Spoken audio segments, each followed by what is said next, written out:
വെങ്ങാനൂർ ഗ്രാമപഞ്ചായത്തിന് മുൻപിൽ UDF രാപ്പകൽ പ്രതിഷേധ സമരം. പഞ്ചായത്തുകൾക്കുള്ള ബഡ്ജറ്റ് വീതം വെട്ടിക്കുറച്ച പിണറായി സർക്കാരിനെതിരെ കേരളത്തിലെ മുഴുവൻ തദ്ദേശ സ്വയംഭരണ സ്ഥാപനങ്ങൾക്കെതിരെ KPCC ആഹ്വാന പ്രകാരം Venganoor UDF panchayat committee chairman Sujith Parangode അധ്യക്ഷനായി രാപ്പകൽ സമരം സംഘടിപ്പിച്ചു. പഞ്ചായത്തിനൊരു ജീവൻ വെച്ചത് ആദരണീയനായ നമ്മുടെ രാജീവ് ഗാന്ധി അദ്ദേഹത്തിന്റെ മനസ്സിൽ കൊണ്ടു നടന്ന പ്രിയങ്കരനായ ബാപ്പുജിയുടെ സ്വപ്ന സാക്ഷാത്കാരത്തിന്റെ മകുട ഉദാഹരണമായി പഞ്ചായത്തി രാജ് സംവിധാനം നടപ്പിലാക്കിയ ഇന്ത്യയാണ്. അന്ന് ഭാരതീയ ജനതാ പാർട്ടിയും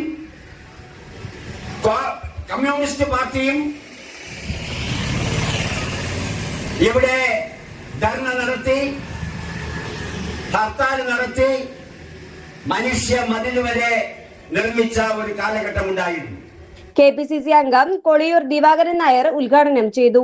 KPCC general secretary G Subodhan, advocate Vincent D Paul, block president Uchakkada Suresh, മുൻ ബ്ലോക്ക് പ്രസിഡന്റ് വെങ്ങാനൂർ ശ്രീകുമാർ, മണ്ഡലം പ്രസിഡന്റുമാരായ Jinulal, Vellar Madhu, DCC member Sisilipuram Jayakumar, NJ Prabhula Chandran, Kovalam block committee അംഗങ്ങളായ പനിയറക്കുന്ന് ജോയ്, ജയകുമാരി, രാജീവ് ഇടുവ, ശ്യാം വെണ്ണിയൂർ തുടങ്ങിയ നേതാക്കൾ സംസാരിച്ചു. സമാപനം അഡ്വക്കേറ്റ് M വിൻസെന്റ് MLA ഉദ്ഘാടനം ചെയ്തു.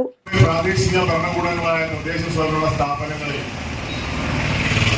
ഫണ്ട് നൽകാതെ ഗ്രാമീണ മേഖലയിലെ വികസന പ്രവർത്തനങ്ങൾ മരവിപ്പിച്ചിരിക്കുന്ന ഈ സർക്കാരിന്റെ കണ്ണു തുറക്കുന്നതിന് വേണ്ടിയുള്ള ഒന്നാം ഘട്ട സമരത്തിന്റെ ഭാഗമായിട്ടാണ് ഈ രാപ്പകൽ സമരം സംഘടിപ്പിച്ചിരിക്കുന്നത്. നമ്മുടെ രാഷ്ട്രപിതാവ് മഹാത്മാഗാന്ധിയുടെയും ഇന്ത്യൻ നാഷണൽ കോൺഗ്രസിന്റെയും ഏറ്റവും ഉദാത്തമായ ഒരു മുദ്രാവാക്യമായിരുന്നു ഗ്രാമസ്വരാജ്. മഹാത്മാഗാന്ധി തന്നെ പറഞ്ഞിട്ടുണ്ട്, ഇന്ത്യയുടെ ആത്മാവ് വസിക്കുന്നത് ഗ്രാമങ്ങളിലാണെന്ന്. ഗ്രാമങ്ങൾ വികസിക്കണം, ഗ്രാമങ്ങൾ താമസിക്കുന്ന ഗ്രാമീണരുടെ അവർക്ക് ആവശ്യമുള്ള ഉന്നമനം ഈ രാജ്യത്ത് ഉണ്ടാകണം. അതിന്റെ അടിസ്ഥാനത്തിലാണ് ഇവിടെ പഞ്ചായത്ത് രാജ് നഗരപാലിക ബില്ല് കൊണ്ടുവന്നത്. News desk, express news.